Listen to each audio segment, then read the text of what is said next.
밤이 깊고 별들이 조용히 당신을 보고 있는 시간입니다.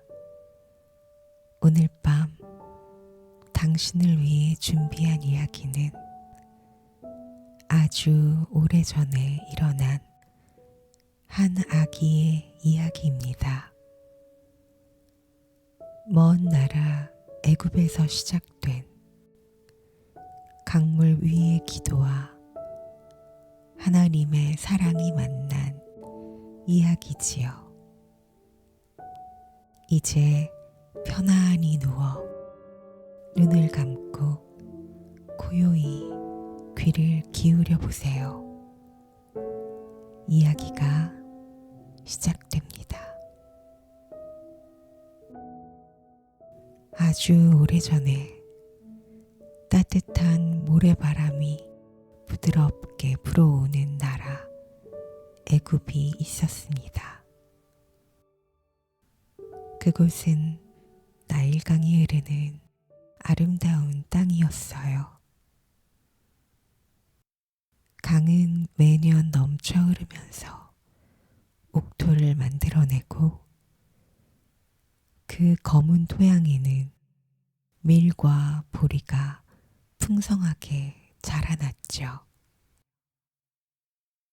거대한 피라미드들이 하늘을 향해 솟아 있었고 돌과 모래로 지어진 거대한 건축물들이 권력과 문명을 자랑했어요.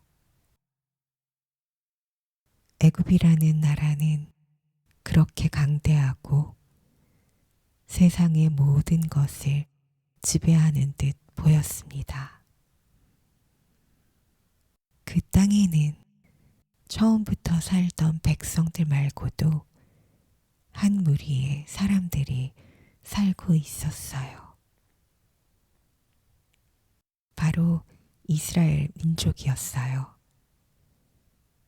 처음에는 그들도 환영받았죠. 그들은 거기서 일하고 가족을 이루고 자녀를 낳으며 자신들의 삶을 살아갔어요. 하지만 세월이 흘러 하나, 둘, 셋 세대를 거치며 이스라엘 백성들은 점점 그 수가 많아지기 시작했어요. 그러던 어느 날 새로운 왕이 애굽의 왕좌에 앉았죠. 사람들은 그를 바로라고 불렀어요. 이 왕은 다른 왕들과는 달랐어요. 이스라엘 사람들에 대한 호의가 없었거든요. 그 대신 왕의 마음에는 불안감이 자리 잡았어요. 저 이스라엘 백성들이 자꾸만 많아지고 있지 않은가. 언젠가 그들이 우리에게 맞서면 전쟁이 날 때 그들이 우리 편이 아니라면 두려움이 왕의 마음을 잠식했고 그 두려움은 결국 아주 나쁜 결정을 낳았어요. 바로는 명령을 내렸어요. 이스라엘 사람들을 모두 노예로 만들어라. 힘든 일을 시켜서 그들을 통제하라. 그렇게 해서 이스라엘 백성들의 삶은 바뀌어 버렸어요. 해가 떠오르는 순간부터 해가 질 때까지 그들은 타는 모래 위에서 살았어요.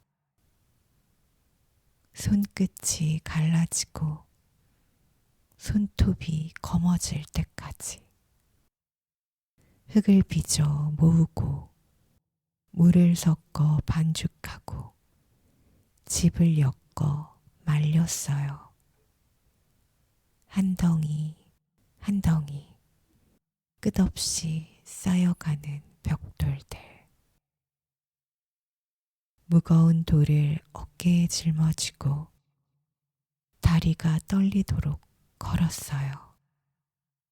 한 발, 또 한 발. 그들의 힘겨운 그 발걸음들은 거대한 건축물을 만들어 갔어요. 자신들을 억압하는 그 거대한 건축물들을. 해는 끝없이 내리쬐었고 목은 계속 말라갔어요. 엄마들은 자신의 아이들을 돌볼 수 없었고 아이들 또한 엄마의 품에 안겨 있을 수 없었어요.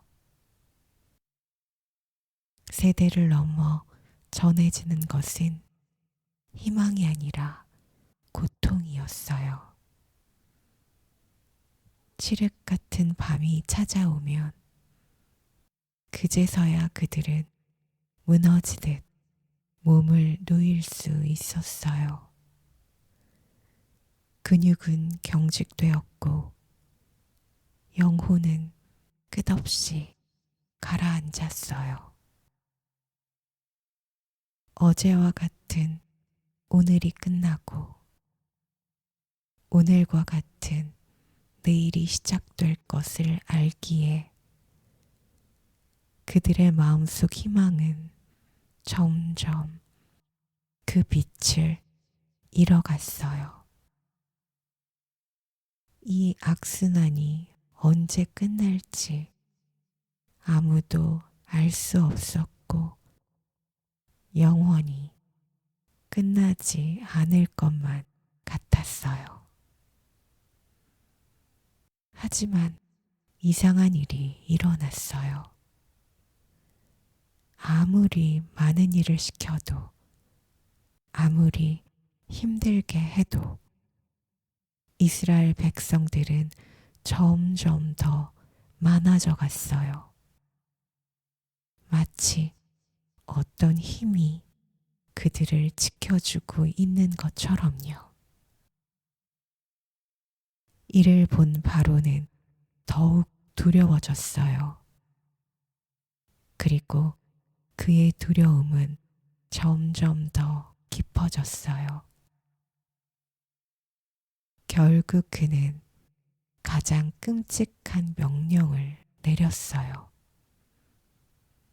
그 명령은 궁정의 관리들에게 전해졌고 도시의 관원들에게 퍼져나갔고 모든 애굽 사람들의 귀에 들어갔어요. 모든 애굽 사람들이여 들어라. 이스라엘 여인들이 낳은 남자 아기는 모두 나일강에 던져서 죽여라.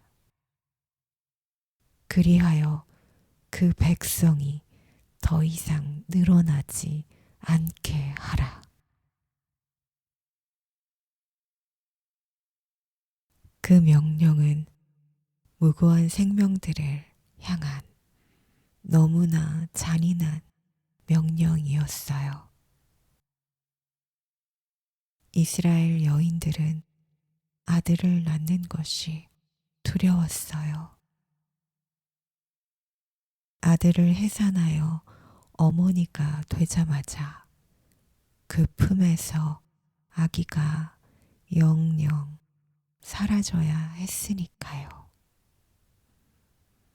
강물은 더 이상 축복의 강이 아니라 죽음의 강이 되어 버렸어요. 비탄의 울음소리가 애굽의 거리거리에 울려 퍼졌어요. 그 가장 슬프고 어두운 때에 한 가정에 작은 기적이 찾아왔어요. 레위 부족에 한 여인이 있었어요.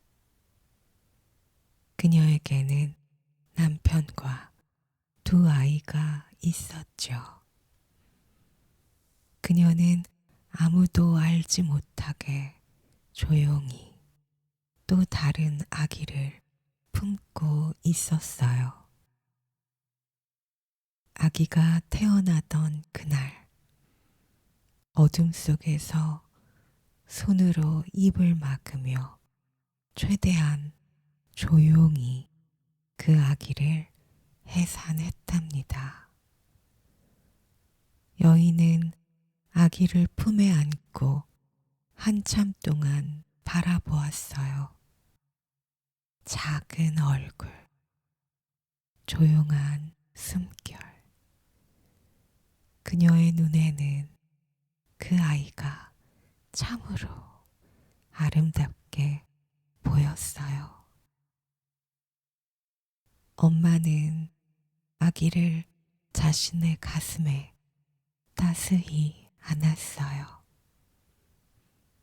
아기의 온기가 그녀의 심장에 가득 담겼어요. 그녀는 최선을 다해 그 아기를 숨겨 키웠어요. 아버지와 누나, 형, 모든 가족이 그 아이를 지켰어요. 그들은 조용한 목소리로만 말했고, 누구도 들을 수 없고 볼 수 없도록 창문을 가리고 햇빛이 들어오지 않게 조심했어요. 아기는 무럭무럭 자라고 있었어요.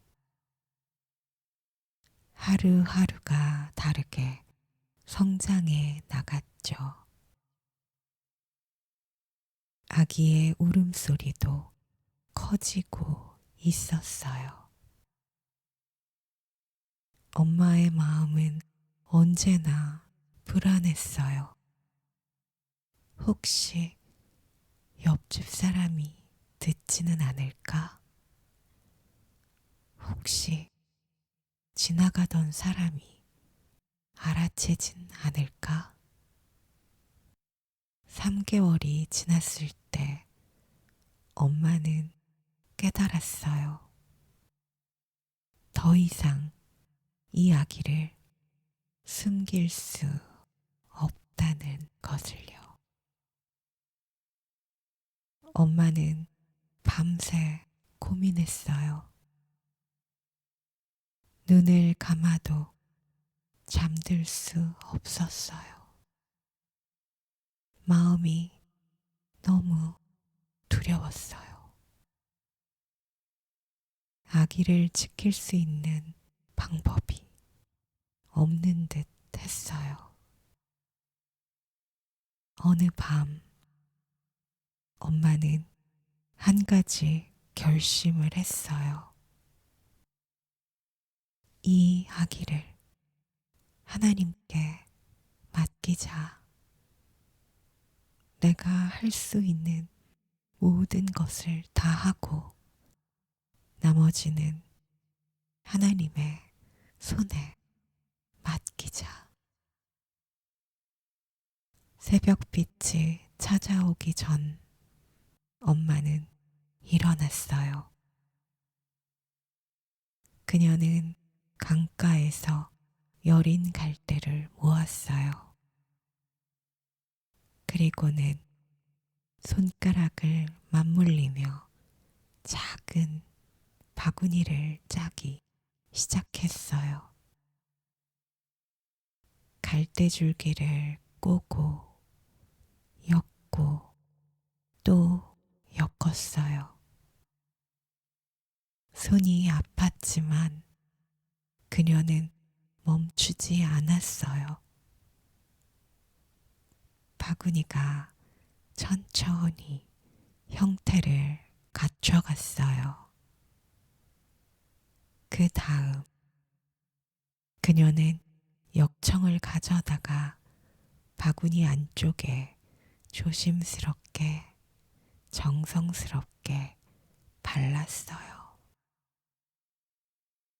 그녀의 손가락이 역청으로 까매졌지만 그녀는 멈추지 않았어요.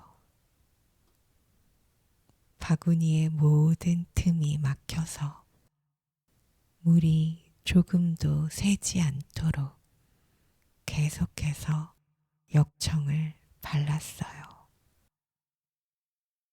그렇게 준비된 바구니를 보며 엄마는 흐르는 눈물을 닦았어요.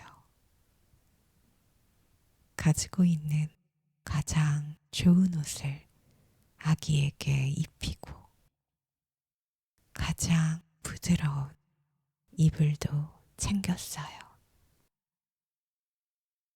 그리고는 아기를 그 작은 바구니에 누인 후 눈물과 함께 바구니의 뚜껑을 살포시 닫았어요. 사람들이 깨어나기 전 엄마는 아기가 든 바구니를 조심스레 품에 안았어요. 그 무게는 가장 소중한 존재의 무게였어요. 엄마를 따라 함께 나선 딸아이는 아직 어렸지만 엄마의 침묵이 무엇을 의미하는지는 알았어요. 그들은 나일강으로 향했어요. 강이 보입니다. 강물이 유유히 흐르고 있어요. 새벽빛이 강물을 조금씩 밝히고 있습니다. 강물 위로 하늘의 색이 담기기 시작합니다. 하지만 엄마는 그 아름다움을 볼 수 없었어요. 그녀의 눈은 오직 갈대가 무성한 곳만을 바라보고 있었지요. 엄마는 갈대가 가득한 곳으로 조용히 걸어갔어요. 강가에 무릎을 꿇었어요. 그리고 아기가 든 바구니를 천천히, 아주 천천히 내려놓았어요. 바구니가 강물 위에 떠올랐어요. 갈대들 사이에서 살짝 살짝 출렁이며 떠 있었어요. 내내 침묵하던 엄마의 입술이 움직였어요. 하나님, 이 아이를 도와주세요. 이 아이를 보호해 주세요. 이 아이를 살려주세요. 간절한 기도와 함께 엄마는 바구니를 떠나 보냈어요. 엄마는 갈대 속에 몸을 숨기고 바구니가 더 이상 보이지 않을 때까지 내내 지켜보았어요. 나일강의 해가 완전히 떠올랐어요. 햇빛에 모래가 반짝였어요. 그때 화려한 의복을 입은 사람들이 강으로 내려왔어요. 애굽의 왕녀 바로의 딸이었어요. 공주는 아름다웠어요. 그러나 그것보다 더 아름다운 것은 그녀의 마음이었어요.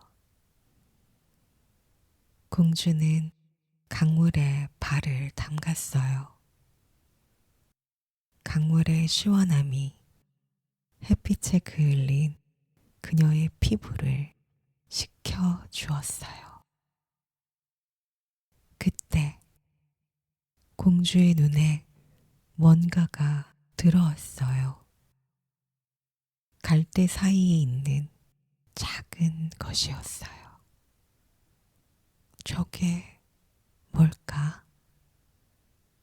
공주는 호기심이 생겼어요. 저 갈대 사이에 뭔가가 있는 것 같아. 가서 가져와 보겠니? 시녀 중 한 명이 갈대 사이로 들어가 그 작은 바구니를 끌어왔어요. 바구니가 가까워질수록 공주는 눈을 뗄 수 없었어요. 바구니 안에서 희미한 울음소리가 들렸거든요. 그 안에는 정말 작은 아기가 누워 있었어요. 아기는 울고 있었고 공주는 아기를 안아 올렸어요. 아기의 울음은 공주의 품속에서 조금씩 잦아들었어요. 공주는 아기의 얼굴을 자세히 들여다보았어요. 아기의 얼굴은 애굽 사람의 얼굴이 아니었어요. 이 아기는 히브리 사람의 아기구나. 공주는 마음이 아팠어요. 그녀의 아버지의 끔찍한 명령을 알고 있었거든요. 하지만 이 아기는 그 무서운 명령 속에서도 살아 있었어요. 누군가 이 아기를 진심으로 사랑하고 있었다는 것이지요. 그렇다면 이 아기는 살아야 하지 않을까? 공주는 생각했어요. 시녀들은 공주의 표정을 보고 조용해졌어요. 그때 물 가장자리에서 한 소녀가 나타났어요. 그 소녀는 어디서 왔을까요? 사실 그 소녀는 아까부터 저 멀리 갈대 사이에 숨어서 모든 광경을 지켜보고 있었어요. 그 소녀는 아기의 누나였거든요. 엄마가 아기를 강물에 띄울 때 이 소녀도 함께 있었어요. 자신의 남동생의 운명을 보고 있어야 했어요. 강이 아기를 안전한 곳으로 데려갈 때까지 눈을 떼지 말아야 했어요. 그리고 지금 애굽의 공주가 아기를 안고 있어요. 누나는 하나님께서 하신 일이라고 생각했을 거예요. 누나는 용감하게 그 앞으로 나아갔어요. 그리고는 공주 앞에 무릎을 꿇었어요. 공주님, 누나의 목소리가 떨렸어요. 혹시 이 아기를 돌봐줄 히브리 여자 유모를 찾으신다면 제가 한 명을 찾아드릴 수 있나이다. 공주는 누나를 바라보았어요. 그리고 대답했어요. 그렇게 하렴. 누나는 달리기 시작했어요.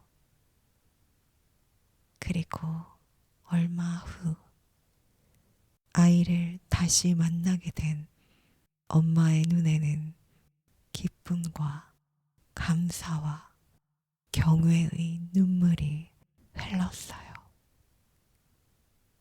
이것이 하나님의 돌보심임을 믿으며 시간이 흘렀어요. 아기는 조금씩 자라갔어요.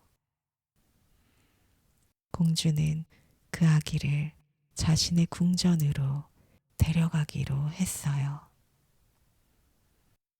아기를 안고 궁전으로 올라가는 길.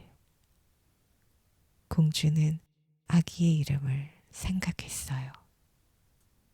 이 아기는 강물에서 건져낸 아기.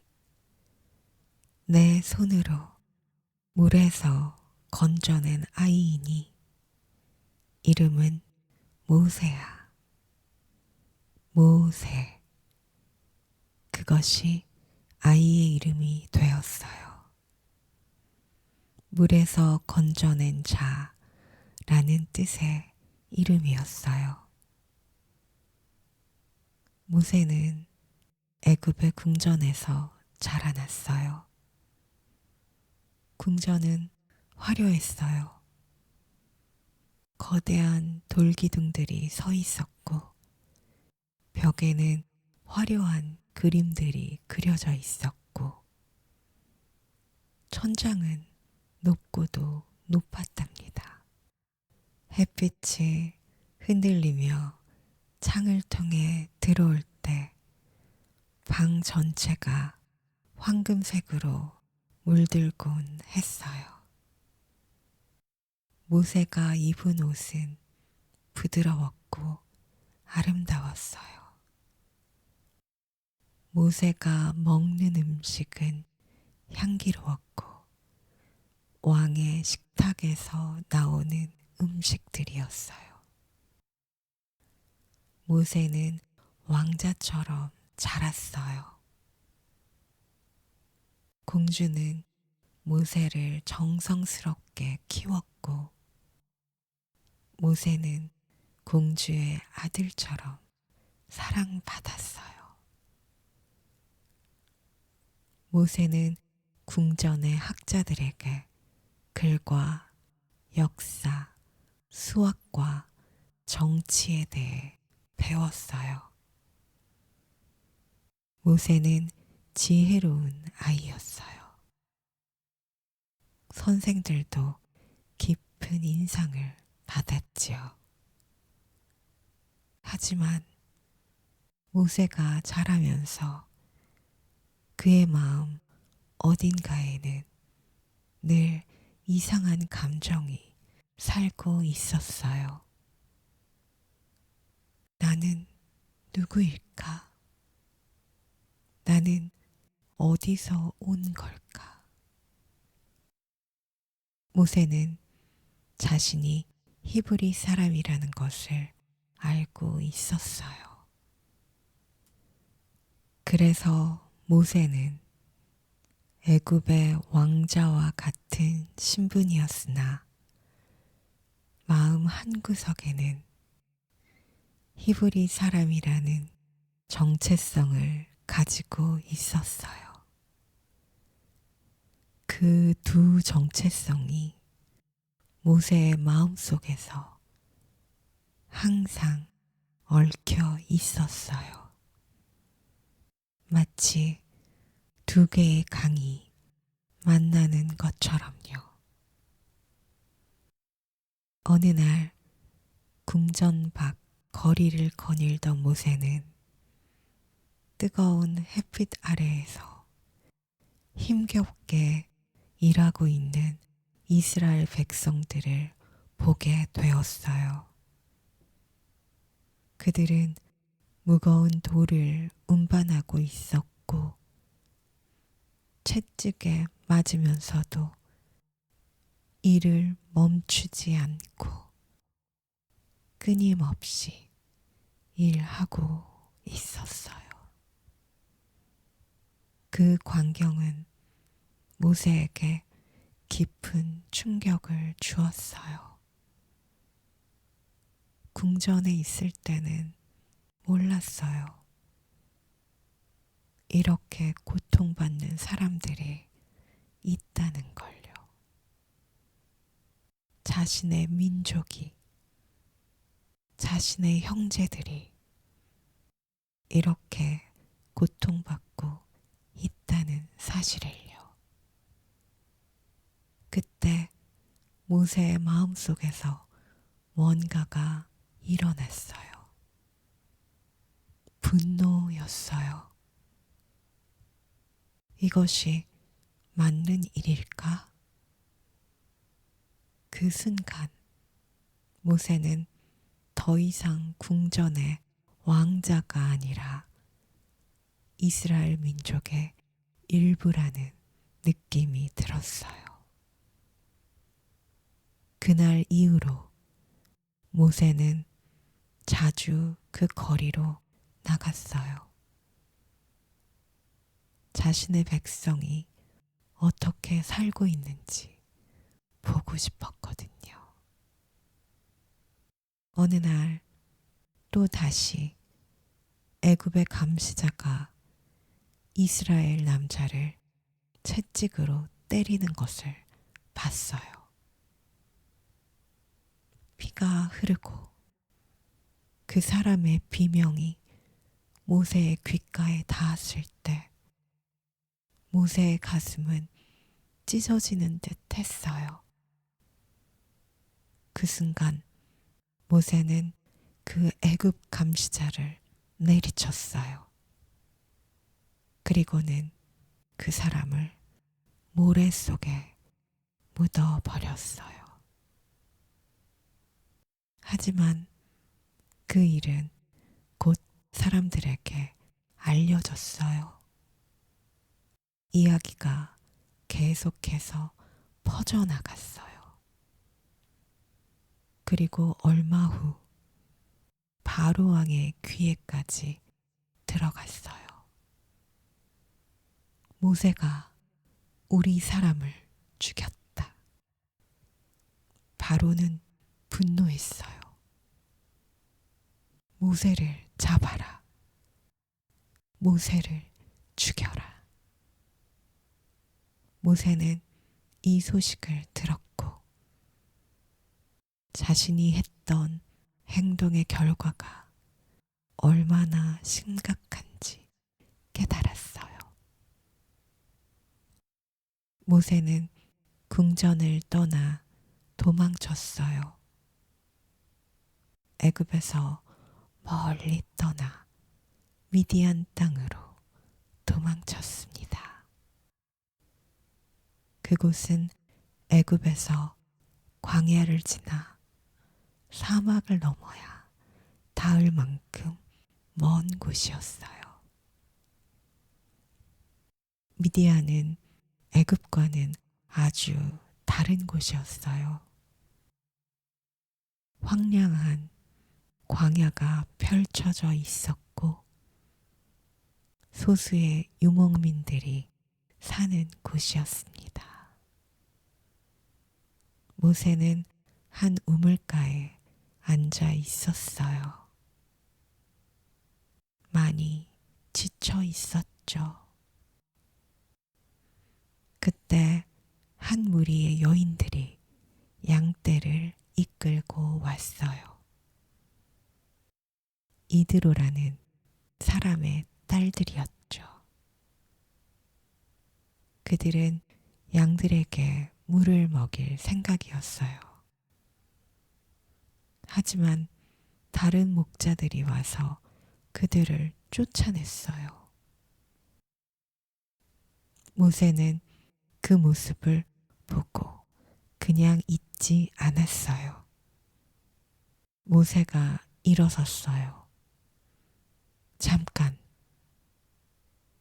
모세가 그 목자들을 막아서며 그 여인들이 양에게 물을 먹일 수 있도록 도왔어요.